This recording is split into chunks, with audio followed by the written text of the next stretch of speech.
Hello, today I'm going to show you how to replace the coil on a 125 BSA Bantam. One of the common faults on the Bantam is the coils tend to break down a bit. If you notice that you're having to set the points closer and closer, that could be a sign that your coil's failing. Okay, I've got an engine here. I'm just going to just drop the points cover off there. As you can see, you've got the points set up here. First thing I'm going to do, I'm just going to disconnect the points. Just take that off there. Okay.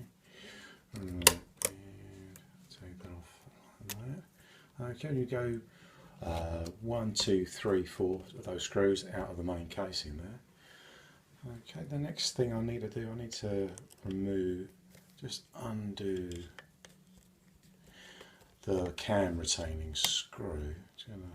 Just gently slip that cam off of there. I'm going to put that to one side. Another thing, I just very gently need to take the Woodruff key out the top there. These are really tiny on the Bantam, so just going to take that out, put that to one side, and make sure you don't lose it. When you sneeze, they'll disappear. Alright, okay, now all we need to do is just very gently, just your fingernails behind the stator, just a bit of jiggery pokery.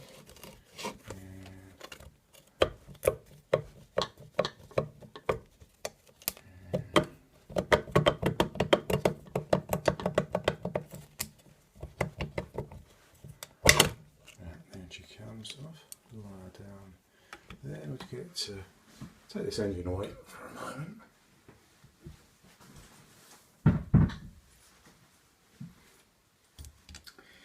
So then we're left with our stator plate.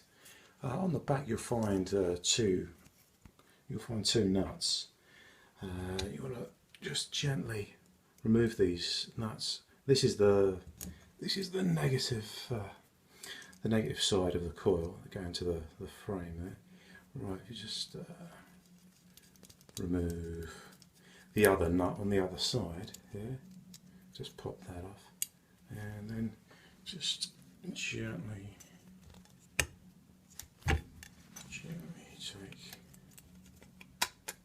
pull the spider away.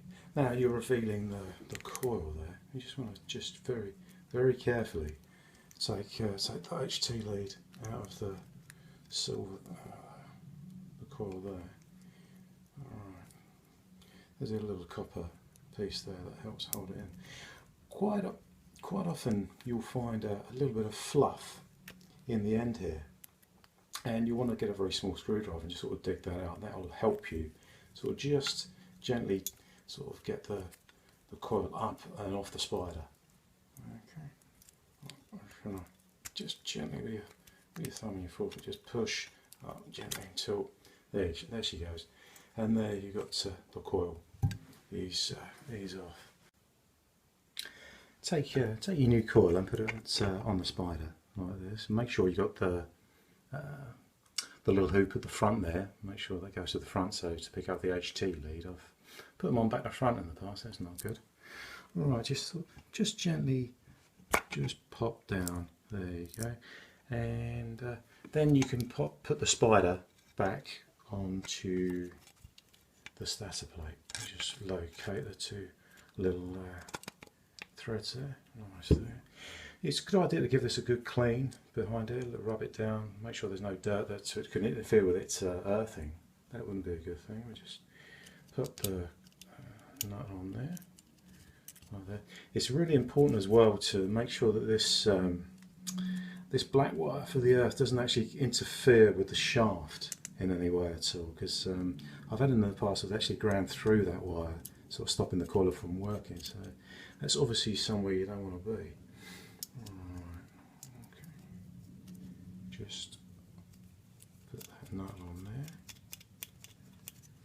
Okay. We turn it around to the front here, and it's not a good idea to really slam down hard on the coil, sort of jamming this red wire against the stator plate, because you can get arcing out between this and the stator I've had flames coming out of the points out of here in the past, and that will eventually burn through and your coil will fail, which is where you don't want to be.